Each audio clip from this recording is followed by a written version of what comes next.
Doctor Ajay Alok, हम तो ये उम्मीद करते हैं राष्ट्रीय पार्टियों से कम कि जब उनकी किसी राष्ट्रीय नेतृत्व के सामने कोई शिकायत रखी जाए तो वो उसका निदान करें और अगर आपत्तिजनक है तो उस पर कार्रवाई करें। इसी को देखते हुए हम खबर भी चलाते हैं कि साहब इन्होंने ये गलती की और आप देख लीजिए। लेकिन समस्या वहां हो जाती है जब राष्ट्रीय नेतृत्व ही कहे कि नहीं, ये तो बदले की भावना से कार्रवाई हो रही है, ये तो सरकार तानाशाही कर रही है कि गिरफ्तार कर लिया। ये किस तरह की राजनीति हो रही है आजकल? देखिए, आपका आकलन बिल्कुल सही है। राजनीतिक जीवन में खासकर अगर आप मीडिया के काम धाम से जुड़े हुए हो, जहां पे आपको लोगों के सामने सार्वजनिक होना पड़ता है, तो वहां पे आपकी भाषा की शालीनता और भाषा की मर्यादा और आपके आचरण उसी के अनुरूप होने चाहिए। आज जो हुआ है वो निश्चित रूप से कहीं से मैं ठीक नहीं मानता हूं, चाहे वो किसी भी पार्टी का प्रवक्ता हो, मीडिया प्रभारी हो, उसको कोई अधिकार नहीं है किसी के बारे में भी अभद्र टिप्पणी करने का, चाहे किसी भी पार्टी का रहे, समाजवादी पार्टी का हो, भारतीय जनता पार्टी का हो, कांग्रेस का हो, बसपा का हो, कुछ हो। लेकिन कुछ कुछ मापदंड तो नेता लोग सेट करते हैं। मैं ये मानता हूं कि बहुत जगह पे अनवांटेड कंसेंट रहते हैं कि ठीक है, चलो बोल दिया, हम इत्तेफाक नहीं रखते हैं, उसने बोल दिया, जैसे कह के लोग बचते हैं नेता लोग। ये ज्यादातर सब पार्टियां करती हैं, लेकिन कुछ कुछ इंस्टेंसेस ऐसे हो जाते हैं जहां पे आपको कार्रवाई करनी पड़ती है, कि जहां उसको आप एस्केप नहीं कर सकते, जहां बात सूचिता की हो जाती है, जहां जनता में परसेप्शन की मामला जाती है। तो कार्रवाई करने के मामले में अगर आप देखें तो मुझे तो नहीं दिखता है आज तक कि भारतीय जनता पार्टी के अलावा किसी ने कोई आज तक कभी कोई कार्रवाई की हो। चाहे अभी हमारे बसपा के मित्र बोल रहे थे, बहन जी पे टिप्पणी के मामले में उत्तर प्रदेश के विधायक पे कार्रवाई करने की बात हो, चाहे नुपुर शर्मा पे कार्रवाई करने के मामले की बात हो, कार्रवाई तो की है। तभी लोग बोलते रहते हैं, इसमें भी कोई शक नहीं है, सर्वविदित है, सबके सामने आता है। लेकिन दिक्कत तब हो जाती है कि राम जी कि जब आप सामने जाइए, बोलिए और आपका शीर्ष नेतृत्व खुलेआम आके आपको बचाव करने लगे। मैं इंस्टेंसेस गिनाता हूं, आपको याद कीजिए। समाजवादी पार्टी के प्रवक्ता मेरे मित्र हैं, उनकी हाथापाई हो गई पूर्व समाजवादी पार्टी के प्रवक्ता से, जो भी भाजपा के प्रवक्ता है वो भी मेरे मित्र हैं। दोनों में हाथापाई हो गई टीवी डिबेट में, बात पुलिस थाने में पहुंच गई। अखिलेश जी वहां भी नोएडा में पुलिस थाने में पहुंच गए थे उनको छुड़ाने के लिए। इससे क्या हुआ? मन बढ़ा कि मेरे पीछे है, मुझे जितनी गाली मिल देंगे तो उतनी मुझे ताली मिलेगी। आज जो हुआ लखनऊ में, ये उसी की पुनरावृत्ति है। ठीक है, एफआईआर हुई है, पुलिस ने अपना काम किया, आप पुलिस हेडक्वार्टर पे पहुंच गए। मतलब रूल ऑफ लॉ में आपका विश्वास नहीं है कहीं ना कहीं से। भारतीय जनता पार्टी के अगर किसी प्रवक्ता ने या किसी ने भी अभद्र टिप्पणी की है, एफआईआर कीजिए, पुलिस अपना काम करेगी। अगर बीजेपी उसमें इंटरफेयर करती है तब आप कह सकते हैं कि बीजेपी को रूल ऑफ लॉ में विश्वास नहीं है।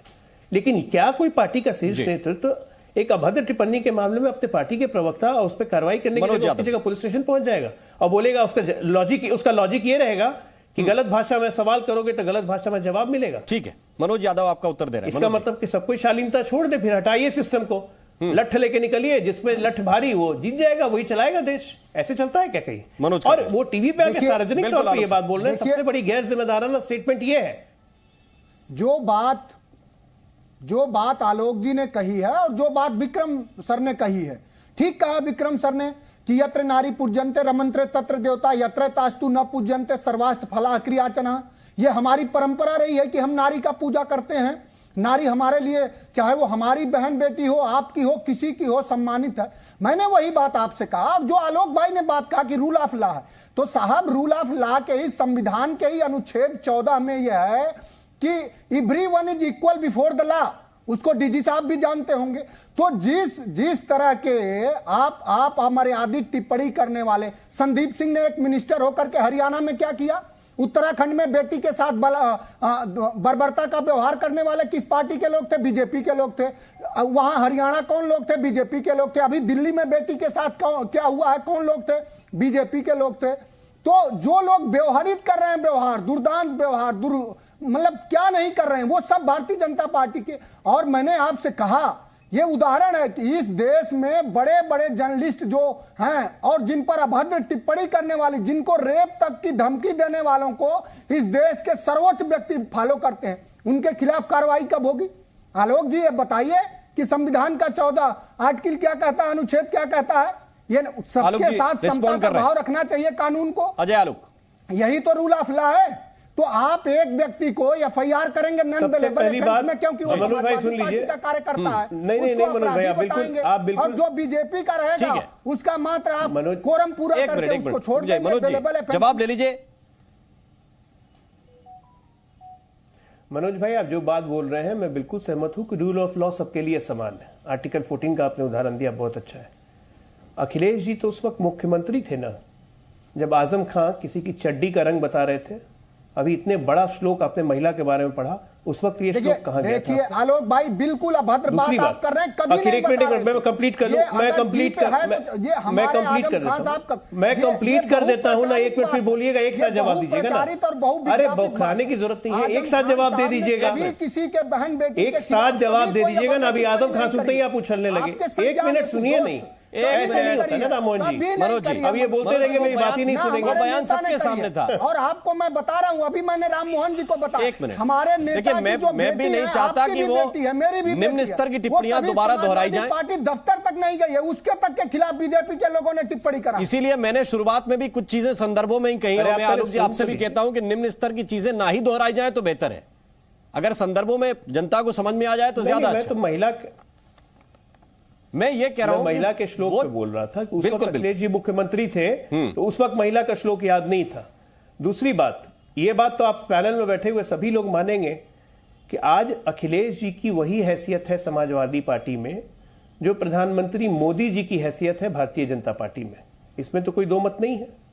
क्या प्रधानमंत्री मोदी जी किसी भी भाजपा कार्यकर्ता पे कहीं भी कोई कार्रवाई होती है या भाजपा कार्यकर्ता का मर्डर हो जाता है पश्चिम बंगाल में, केरल में, जम्मू कश्मीर में, कहीं भी किसी प्रांत में, क्या मोदी जी पुलिस स्टेशन पहुंच जाते हैं?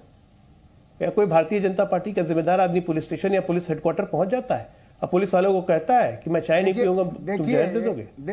राजनीतिक प्रतिद्वंद्विता में इतनी बौखलाहट क्यों? बिहार के साथी हैं, पूर्वांचल का आपको अध्ययन करना चाहिए। भारतीय जनता पार्टी के माननीय प्रधानमंत्री जी के संसदीय क्षेत्र में बीजेपी के लोगों ने एक बड़े अपराधी को जिताया और पूर्वांचल के सारे अपराधियों को भारतीय जनता पार्टी का संरक्षण है। ये किससे बात छुपी है आलोक जी? आप यूपी के बारे में बखूबी जानते हैं। वो आप एडीआर की रिपोर्ट पढ़िए, सबसे ज्यादा अपराधी, सबसे ज्यादा हीनियस क्राइम में किस दल में लोग हैं? भारतीय जनता पार्टी में। अब आप तो हमारे अच्छे मित्र रहे हैं, आपकी विचारधारा बदल रही है, आप प्रो बीजेपी हो रहे हैं, मुझे अच्छा लग रहा है, लेकिन कम से कम तथ्यों को ना इनकार करिए। अनिला सिंह हमारे साथ, आप तथ्यों पे बात करिए। अनिला सिंह जी, आपको उत्तर देना चाहिए। राजनीति में शीर्ष पद पे बैठे हुए व्यक्तियों को, पॉलिटिकल पार्टी में शीर्ष पद पे बैठे हुए व्यक्तियों को कानून के मामले में इंटरफेयर नहीं करना चाहिए। अनिला सिंह जी, देखिए, सबसे पहली बात तो यह है कि बहुत चालाकी से समाजवादी पार्टी के प्रवक्ता बंधु जो यहां पर बैठे हुए हैं मनोज जी, पूरी डिबेट को डिरेल कर रहे हैं। ठीक है, जिस दिन आप अपराध और अपराधीकरण के ऊपर चर्चा करेंगे ना साहब, मैं बैठकर बिल्कुल बात करूंगी कि उत्तर प्रदेश में किस प्रकार से अपराध में कमी आई है। समाजवादी पार्टी के समय जब पग पग पर अपराधी पैर पसार कर बैठे हुए थे और किस तरीके से पूरा उत्तर प्रदेश लैब की तरह चल रहा था। एल फॉर लूट, ए फॉर आतंकवाद, बी फॉर भ्रष्टाचार। आज बात शांत रहिए मनोज, मनोज जी आपको पूरा मौका दूंगा। मैं आपके ऊपर नहीं बोल रही थी। मनोज यादव जी, आप भरोसा रखिए, वापस आपको मंच दूंगा, क्या होती है, वापस आप रिस्पॉन्ड कर पाएंगे, लेकिन अनिला जी को बात कंप्लीट करने दीजिए। मनोज जी, आप सुन लीजिए, मनोज जी आपको कंप्लीट करने का समय दूंगा मैं। सत्यता ये है, अखिलेश यादव जी मुखिया है, अराजकता के मुखिया है अखिलेश यादव जी। लाल टोपी पहनकर लाल टोपी की गुंडागर्दी करने जो पुलिस मुख्यालय पहुंच गया हो और पुलिस मुख्यालय में बैठकर यह कहे कि आप तो मुझे चाय में जहर मिला के पिला देंगे, ये मानसिकता है, ये मानसिकता है आप लोगों की। आप लोग अपने ना तो नेताओं के ऊपर कंट्रोल रख सकते हैं क्योंकि आपका अध्यक्ष खुद इस प्रकार की चीजों को एनकरेज करते हैं कि जाओ उल्टी सीधी बकवास करो। यही चीज सिखाई जाती है क्या? जो खुद मुकदमा लड़ने पहुंच गया हो अपने एक अराजक तत्व का, तो सीधी सी बात है, जब तक उत्तर प्रदेश समाजवादी पार्टी युक्त रहेगी तो इसी प्रकार का व्यवहार, अपराध, भ्रष्टाचार मुक्त नहीं रह सकती है। इसीलिए हम कहते हैं